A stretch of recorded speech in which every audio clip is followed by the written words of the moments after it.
Fala galera, tudo bem com vocês? Meu nome é Lucas, este é o podcast Jovem Cristão, sejam todos muito bem-vindos. No episódio de hoje nós vamos refletir o Evangelho de Nosso Senhor Jesus Cristo segundo São Mateus, capítulo 8, do versículo 1 até o versículo 17. Bora lá então? Do Evangelho segundo São Mateus, capítulo 8, versículo 1.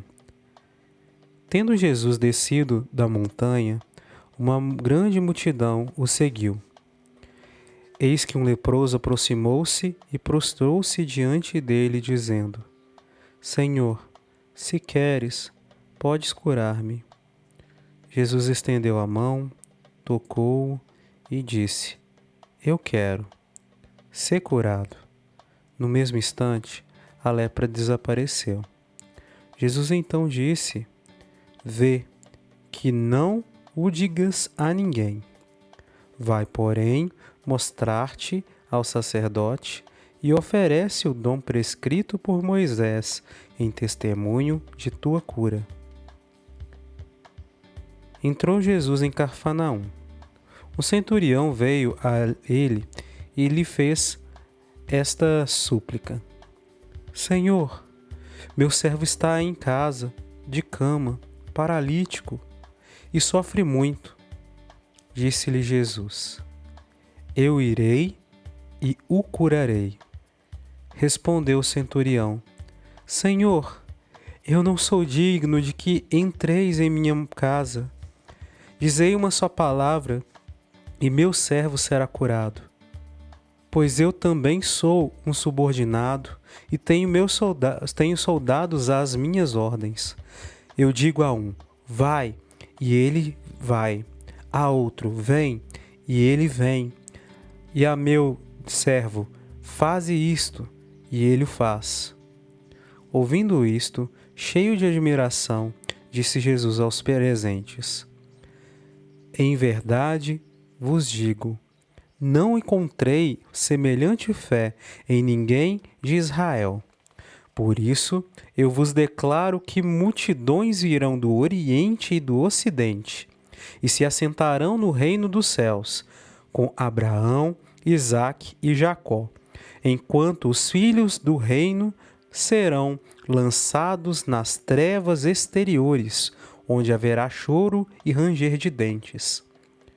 Depois, dirigindo-se ao centurião, disse: Vai, seja-te feito conforme a tua fé. Na mesma hora, o servo foi curado. Foi então Jesus à casa de Pedro, cuja sogra estava de cama, com febre. Tomou-lhe a mão e a febre a deixou. Ela levantou-se e pôs-se a servi-los. Pela tarde, apresentaram-lhe muitos possessos de demônios. Com uma palavra expulsou ele os espíritos e curou todos os enfermos. Assim se cumpriu a predição do profeta Isaías. Tomou as nossas enfermidades e sobrecarregou-se dos nossos males. Isaías capítulo 53, versículo 4. Do Sermões 1 de Santo Agostinho, referente ao Sermão 77, 15. Porque os ramos naturais são cortados e enxertados os ramos selvagens. O Senhor então já avisava os ramos selvagens quando disse: Multidões virão do Oriente e do Ocidente e se assentarão no reino dos céus com Abraão, Isaque e Jacó. Ou seja, elas serão enxertadas na oliveira doméstica, cujas raízes são Abraão, Isaque e Jacó. Enquanto os filhos do reino, ou os judeus incrédulos, serão lançados nas trevas exteriores, onde haverá choro e ranger de dentes. Ramos naturais, eles são cortados para darem lugar aos ramos da oliveira selvagem, porque eles mereceram ser abatidos desta forma por causa do seu orgulho. Não foi a humildade que substituiu a selvageria? Então a cananeia disse: Certamente, Senhor, mas os cachorrinhos ao menos comem as migalhas que caem da mesa de seus donos? Isto fez com que ela merecesse este elogio. Ó mulher, grande é tua fé. O centurião também disse: Senhor, não sou digno de que entreis em minha casa. Da mesma forma, lhe foi respondido: Em verdade vos digo, não encontrei semelhante fé em ninguém de Israel.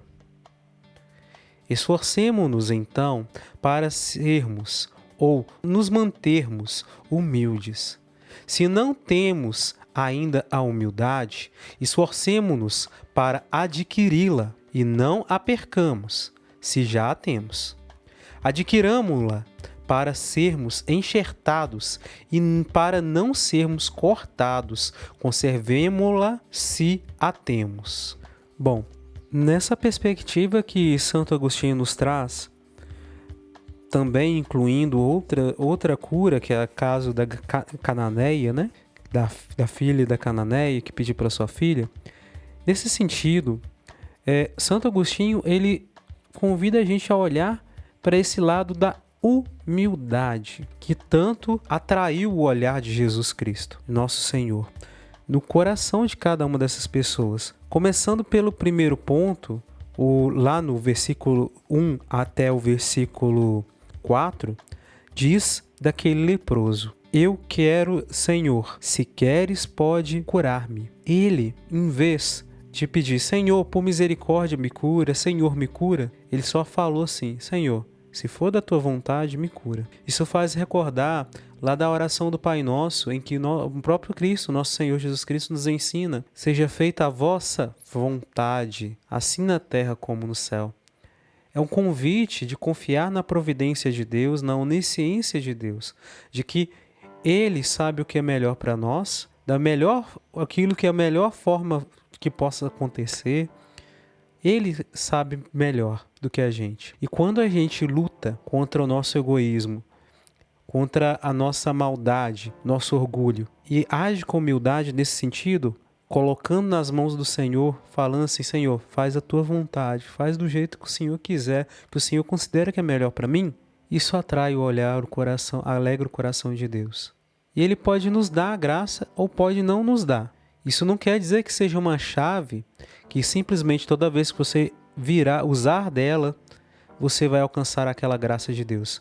Não, porque isso também seria errado, porque a gente acaba correndo o risco de ignorar que Deus, Ele sabe o melhor para a gente e que às vezes aquilo que a gente pede não é o melhor para nós. Então pode ser que Deus, mesmo a gente pedindo dessa forma, Ele não nos dê a graça, mas que a gente haja com confiança, sem murmuração.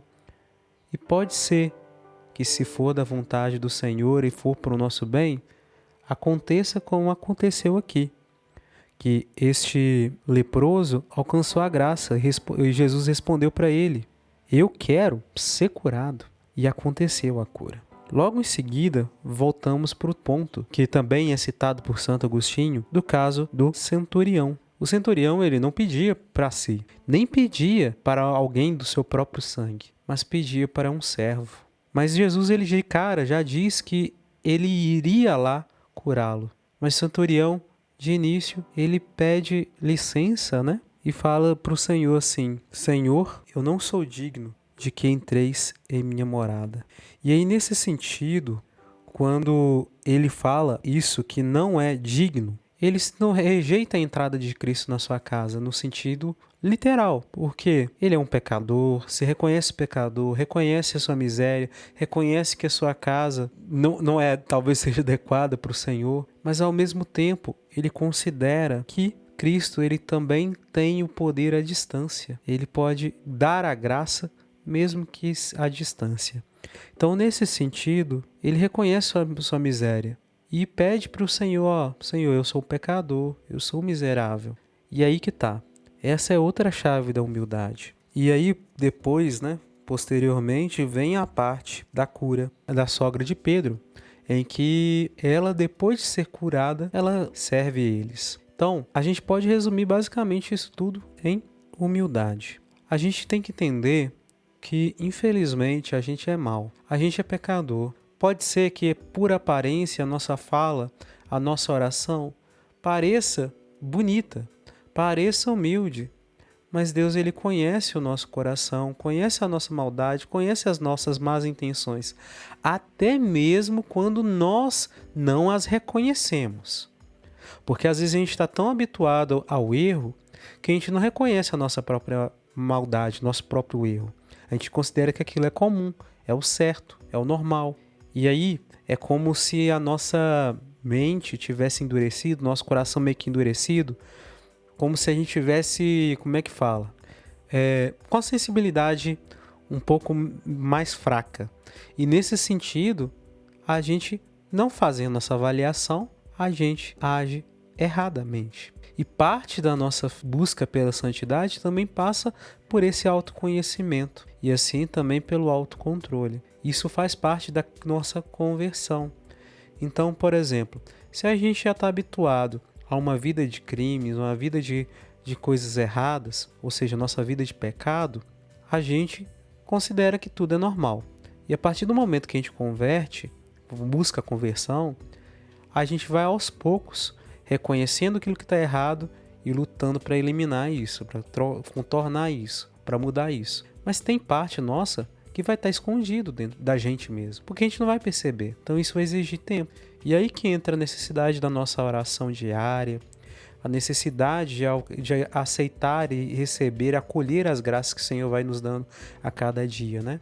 Por exemplo, a Santa Missa, na comunhão, na escuta da palavra de Deus, nas homilias, né, dos padres, dos diáconos, nas celebrações da palavra, quando a gente não pode participar da Santa Missa, ainda assim tem valor, nas nossas leituras espirituais e por aí vai, na oração do Santo Terço, do Santo Rosário e tantas outras orações, tudo isso vai fazendo com que a gente se torne mais sensível, né? E deixando que o Espírito Santo haja em nós e pedindo a ajuda dele, buscando a gente se conhecer, cada dia mais estar mais atento às palavras, às ações, né, que a gente faz, a gente vai vendo, isso aqui ainda não está certo, isso aqui não está legal ainda. E quando o Espírito Santo ele dá o alerta, a gente vai ter mais facilidade de reconhecer que é o Espírito Santo que está puxando nossa orelha, é o Espírito Santo que está nos conduzindo, mostrando assim, isso aqui não está legal não. Tá dando para entender? Essa é a voz de Deus, essa voz de Deus interna dentro da gente, a gente só vai conseguir reconhecê-la, identificá-la, a partir da nossa busca, da intimidade mesmo, dessa oração. E aí, voltando aqui, quando fala, né, que Santo Agostinho fala sobre a questão do enxertar, isso me fez lembrar de um ponto que já tem um tempo que eu estava até pensando sobre. Olha, pode ser que a gente está tanto tempo vivendo uma vida cristã, no sentido, por exemplo, mesmo de tipo assim, eu não sou de outra religião, eu não vivi, não nasci em outra religião, passei muito tempo na fé cristã católica, então tipo assim, por costume, tem certas práticas que eu já não faço. Práticas que não agradam a Deus eu já não faço mais. Práticas que não são cristãs já não faço mais, porque eu já estou habituado àquilo. Mas acaba que se a gente ficar só nesse mínimo, sem essa busca dessa luta por um crescimento maior, espiritual, um desenvolvimento na fé, nesse autoconhecimento, nesse caminho da santidade, ficar só com esse mínimo do hábito, infelizmente, tem um grande risco da gente se tornar, por exemplo, como o irmão mais velho do filho pródigo que rejeitou quando o irmão voltou, se considerando que, mesmo reconhecendo que ele não tinha saído de perto do pai, não acolheu da mesma forma como o pai acolheu com misericórdia o seu irmão. Ou podemos agir aqui como os próprios judeus, como Santo Agostinho disse, né, que eles vão ser enxertados, vão ser rejeitados, cortados, esses judeus incrédulos nesse sentido. Então, às vezes, pode ser que a gente, estando dentro da igreja, estando dentro da fé, praticando o mínimo necessário para nossa vida cristã, católica, nossa vida de fé, a gente, por comodismo, se torne insensível, se torne incrédulo. Por quê? Porque a nossa prática acaba se tornando exterior, mecânica. E aí falta a gente o avanço. E uma coisa que a gente até comentou várias vezes aqui no nosso podcast é que se a gente tem tempo de vida, ainda tem tempo de mudança, tem tempo de aperfeiçoamento, tem tempo de santificação, de purificação. Ou seja, a gente não está santo ainda. Se a gente alcançasse a santidade em vida, tivesse alcançado, o Senhor com certeza já teria nos levado para junto dele. Eu tenho essa certeza no meu coração que Deus ele nos dá tempo e que esse tempo nosso a gente tem que aproveitar, esse tempo de vida, para buscar Ele, para buscar aperfeiçoar, buscar ajudar as pessoas, trazer almas para junto de Deus, agir com caridade. E assim, se no último segundinho de nossa vida a gente também vencer aquela batalha, né? Da última grande batalha de escolher entre Deus e o mal, em escolher por Deus, eu tenho a certeza que a gente entra no céu. Ainda que possa ter necessidade de passar pelo purgatório ou não venha a passar por lá, né? Mas é isso. A gente tem que aproveitar esse tempo de agora. Então, não sejamos incrédulos, sejamos humildes. E não nos acomodemos com as graças passadas que a gente já recebeu de Deus. A vida já passou, essas graças já foram acolhidas, já foram absorvidas, já deram seus frutos em nossa vida terrena. Mas agora é para a gente seguir em frente, crescer mais, seguir em frente. É isso que fica no coração, tá bom? Agradeço a sua companhia. Que Deus abençoe você imensamente. Reze por nós do podcast Jovem Cristão, que nós rezaremos por vocês também, tá? Deus abençoe imensamente vocês. Shalom. Até a próxima.